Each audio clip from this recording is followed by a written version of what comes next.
Willkommen zu unserer Stadtführung in Mönchengladbach. Hier stellen wir 6 der Top-Sehenswürdigkeiten der Stadt vor. Wir beginnen unsere Tour beim Schloss Wickrath. Das Schloss Wickrath ist umgeben von einer 19 Hektar großen Parkanlage und liegt im südwestlichen Teil von Mönchengladbach. Das Barockschloss zeugt von einer einzigartigen architektonischen Schönheit. Friedrich Wilhelm Otto Freiherr von Quadt beauftragte den Bau, der von 1746 bis 1772 dauerte. Die achsensymmetrische Bauweise ist eine Besonderheit des Schlosses, das nach französischem Vorbild gestaltet wurde. Der Wasserschlosskomplex wird von verschiedenen Brücken miteinander verbunden. Der Zugang zum Park aus nördlicher Richtung erfolgt entlang der Trompeterallee über die Niers- und Pferdekopfbrücke. Zweitere erhielt ihren Namen aufgrund der prächtigen Pferdekopfskulpturen, welche dort angebracht sind. Der außergewöhnliche Schlosspark, der sich in kronenförmiger Anordnung mit Lindenalleen und Weihern erstreckt, ist in der gesamten Region einzigartig. Die Parklandschaft beheimatet eine Vielzahl von Vögeln, darunter Reiher und Eisvögel. Neben seiner ästhetischen Bedeutung hat Schloss Wickrath eine bemerkenswerte Tradition in der Pferdezucht, die seit Jahrhunderten besteht. Napoleon nutzte das Schloss für die Pferdezucht und baute 1806 ein Depot für Hengste. Im Jahr 2002 kehrte das Rheinische Pferdestammbuch an den Ursprungsort seiner Gründung zurück. Nach langjährigem Aufenthalt in Bonn im Haus der Landwirtschaftskammer ist es mittlerweile im ehemaligen Landgestüt Schloss Wickrath zu finden. Der Rundgang um das Schloss offenbart Nebengebäude und kunstvoll angelegte Blumenrabatte. Im Rahmen der dezentralen Gartenschau Eurogar 2002 Plus wurde auch der Park einer umfassenden Sanierung unterzogen und durch sorgfältig ausgewählte Pflanzungen nachhaltig aufgewertet. Neben der Hervorhebung der historischen Form, der Neupflanzung von fehlenden Alleen und der Reinigung der Teiche wurden auch neue gestalterische Elemente integriert.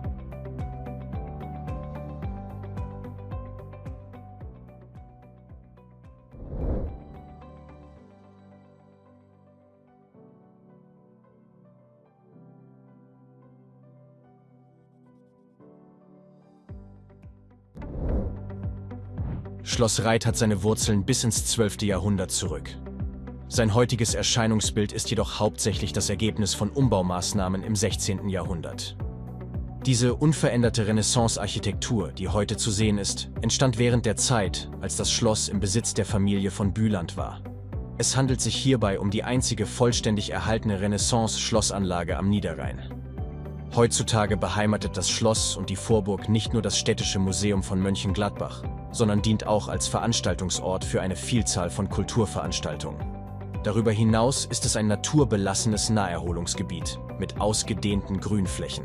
Das Ensemble besteht aus den historischen Bauwerken Herrenhaus, Vorburg und Torburg. Das Herrenhaus, ein repräsentatives Wohngebäude im Stil der italienischen Renaissance, wurde von einem inneren Wassergraben umgeben, der bis zur Vorburg reicht. Die gesamte Anlage ist von einem äußeren Wassergraben umgeben, der von der Niers gespeist wird. Das Museum Schloss Reith wurde 1922 zunächst in einigen Räumen des Herrenhauses eröffnet und erweiterte im Laufe der Jahrzehnte seinen Umfang auf das gesamte Herrenhaus, die Vorburg und die Torburg. Der Schlosspark bietet nach einer Reise in die Vergangenheit im Museum angenehme Plätze zum Spazierengehen und Verweilen. Den Besuchern begegnen dort unter anderem auch freilaufende Pfauen. In den letzten Jahren wurde das Museum umfassend restauriert und zurückgebaut, wobei besonderer Wert auf die Wiederherstellung der Renaissance-Ästhetik in den Raumgestaltungen gelegt wurde.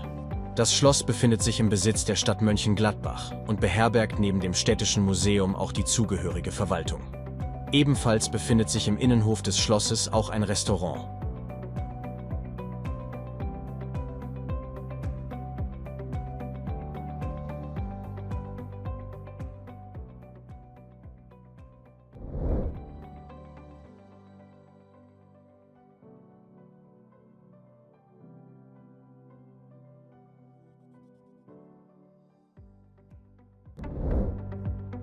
Das Münster St. Vitus in Mönchengladbach ist ein bedeutendes Wahrzeichen mit einer langen Geschichte. Ursprünglich eine Abteikirche des Benediktinerordens, wurde die Kirche 1974 von Papst Paul VI. Zur päpstlichen Basilika Minor erhoben. Dies erfolgte im Zusammenhang mit dem 84. Deutschen Katholikentag in Mönchengladbach und den Feierlichkeiten zum 1000-jährigen Jubiläum der Abteigründung. Ein Besuch des Münsters ist zu empfehlen, nicht nur weil das sakrale Gebäude ein Wahrzeichen ist, sondern auch wegen des beeindruckenden Ausblicks vom Abteiberg auf die Stadt. Das Münster selbst ist ein jahrhundertealtes Zeugnis der Stadtgeschichte, gut sichtbar aus der Ferne. Der Bau der sich im Münster befindlichen Orgel wurde im Jahr 1961 abgeschlossen. Im Jahr 2008 wurde diese durch die Erbauerfirma Rieger General überholt. Die Orgel verfügt über 44 Register auf 3 Manualen und Pedal. Ihr Gehäuse wurde in massiver Bauweise aus Mahagoniholz erstellt. An dieser Stelle sind Fragmente vom Stephanusaltar, einem neugotischen Reliquienaltar, zu sehen. Aufgestellt wurde der Altar am Tag des heiligen Stephanus. In der Taufkapelle befindet sich die Ekklesia, welche 1997 erstellt wurde. Sie repräsentiert die Versammlung der Gläubigen. Der Abendmahlsschrein enthält besonders alte Stofffragmente, darunter ein Stück Stoff, das als Abendmahlstuch verehrt wird. Dem heiligen Vitus zu Ehren, welcher neben dem Namensgeber der Münsterbasilika auch der Stadtpatron von Mönchengladbach ist, wurde diese Büste geschaffen. Neben dieser Auswahl gibt es in der Münsterbasilika St. Vitus noch einiges mehr und die besondere Atmosphäre zu entdecken, weswegen sie eine der Hauptsehenswürdigkeiten der Stadt darstellt. Eine Besichtigung kann während der Öffnungszeiten erfolgen. Ebenfalls werden Führungen durch die Münsterbasilika St. Vitus angeboten.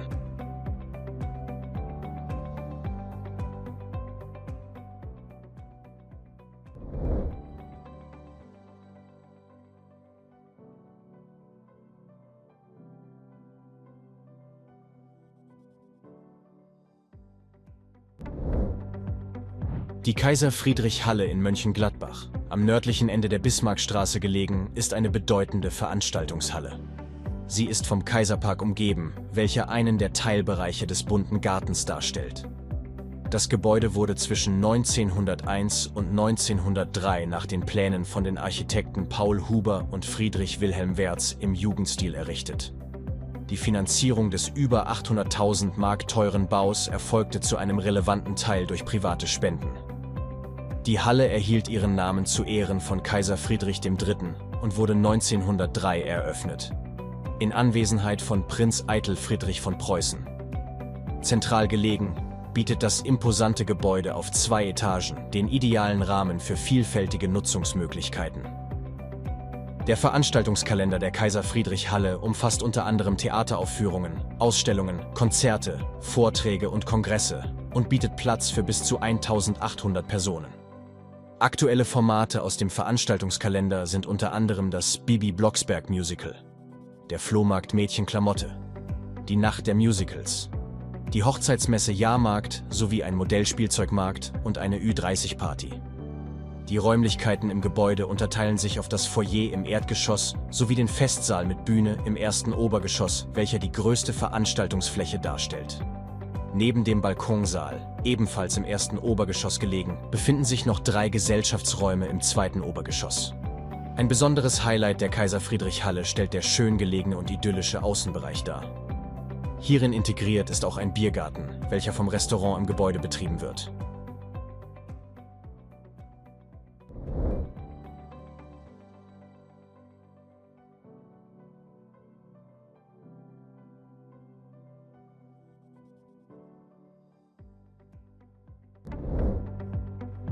Der bunte Garten ist ein beliebter öffentlicher Park im Herzen von Mönchengladbach. Er erstreckt sich über eine Fläche von etwa 30 Hektar und bietet eine Vielzahl an Attraktionen. Er reicht vom Kaiserpark an der Bismarckstraße bis zum Hauptfriedhof und beinhaltet auch den Botanischen Garten entlang der Bettrater Straße. Der Park steht als öffentliches Grün jedem frei zugänglich offen. Die Freiflächen innerhalb des Parks können ebenfalls genutzt werden.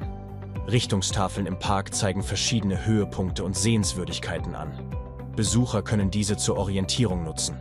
Über Informationstafeln werden darüber hinaus Hintergrundinformationen und Auskünfte zu den einzelnen Elementen bereitgestellt. Die Entstehung des bunten Gartens ist auf einen glücklichen Umstand zurückzuführen. Die Bürger von Mönchengladbach sammelten Spenden, um Grünflächen zu erwerben, die dann der Öffentlichkeit zur Nutzung zur Verfügung gestellt wurden. Auf diese Weise entstand im Jahr 1890 zunächst der 3,2 Hektar große Kaiserpark, der heute von alten Bäumen geprägt ist, die teilweise über 100 Jahre alt sind. Der Botanische Garten ist bekannt für seine Vielzahl an Rhododendren und Azaleen, die im Frühjahr in voller Blüte stehen. Weitere Themengärten im Botanischen Garten umfassen den Apothekergarten, den Küchengarten, den Ilexgarten, sowie eine große Sammlung von Koniferen mit über 800 verschiedenen Arten.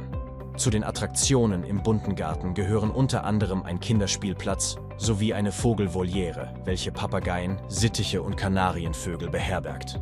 Der Park lädt aber auch einfach dazu ein, inmitten der Natur und umgeben von Pflanzen, zu entspannen und den Moment zu genießen.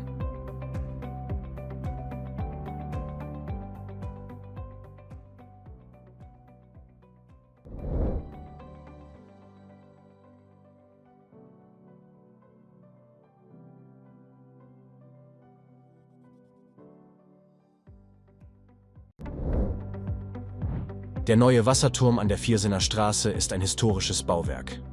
Der Turm wurde nach einer Bauzeit von 2 Jahren im Jahr 1909 fertiggestellt und kostete damals 216.000 Mark. Mit seinen imposanten 51 Metern Höhe und der einzigartigen Jugendstilarchitektur ist er ein markantes Wahrzeichen von Mönchengladbach.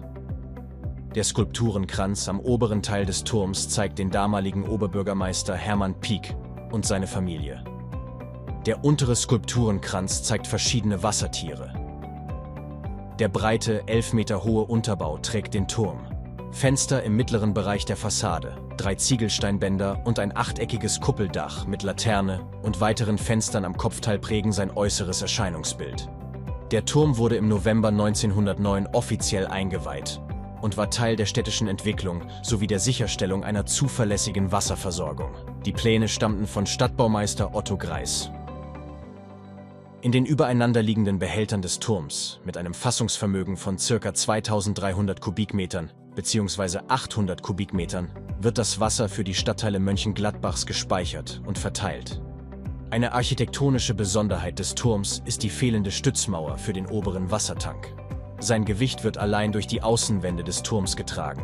Nach seiner Renovierung im Jahr 1998 erstrahlt der neue Wasserturm wieder in voller Pracht und zählt zu den markanten Wahrzeichen von Mönchengladbach. Nach 234 Stufen erreicht man die Spitze des Turms. Von dort oben hat man einen atemberaubenden Panoramablick über die Stadt.